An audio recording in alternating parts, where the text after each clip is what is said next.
Let's turn to another case now that's trending this morning. A teenager looking at 2 homicide charges for allegedly killing her own mother and her stepfather. Look at her. This is the defendant. Police believe 17-year-old Sarah Grace Patrick shot and killed her mother and her stepfather in their home back in February. She turned herself in to authorities on Tuesday, months after she called 911 to report the killings. The bodies of James and Kristen Brock were found by the couple's 5-year-old daughter. That's Patrick's younger sister, okay? Motive still remains unclear, although there's no evidence of any forced entry in the home. Investigators are confident that mountains of evidence only point to one person. So I believe in the beginning of any case, everyone's a suspect. I think I told many of you that when we were on scene that day. However, as an investigation continues and everything ebbs and flows, like I said in my press release, mountains of evidence has gotten us through here today. Lots of processing, lots of working with our law enforcement partners to get us to where we are today that honed in on her as a suspect. Considering that she didn't just immediately tell us what happened, yes. But who knows what's going on in a young person's mind like that. But she has been arrested and charged now, and we feel confident that she is responsible for their murders. They're charging her as an adult, so we're asking, should there be any hesitation in this case to charge this teenager as an adult? Let's bring in our power panel. Michael J. Brown, let me start with you this time. Thoughts on that, please? Julie, initially, I agree, charge her as an adult. I think this case is very interesting. I think we're going to find out a lot more as this case goes on.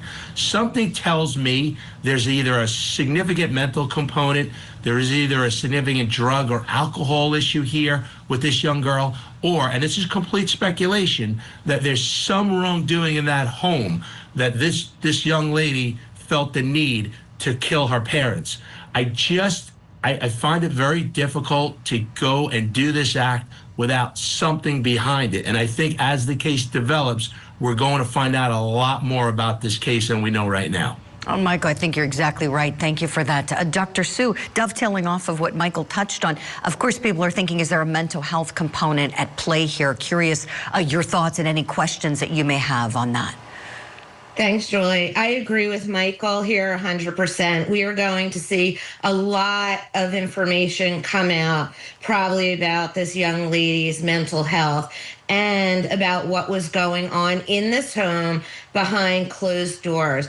One thing that I did read about this was that she had a history of being in a lot of different homes. Now, that tells me a lot there already, that there probably was some kind of trauma that was going on. She was from a divorced family going back and forth. She probably didn't feel that she was wanted or that she belonged.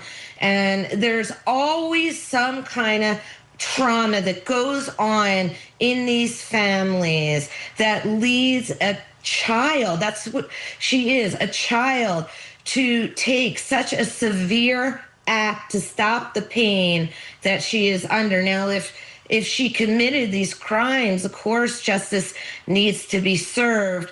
But remember, there usually is a mental health component here that just can't always be dismissed. I appreciate that, Dr. Sue. Thank you. John Phillips, will you take us home? Your thoughts, and of course, want to know your thoughts on the charging decision as well, please.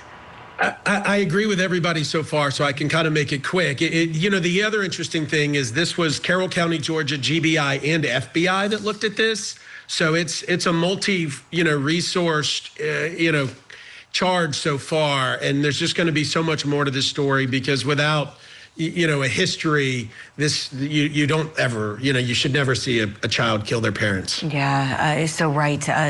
Great points from you all.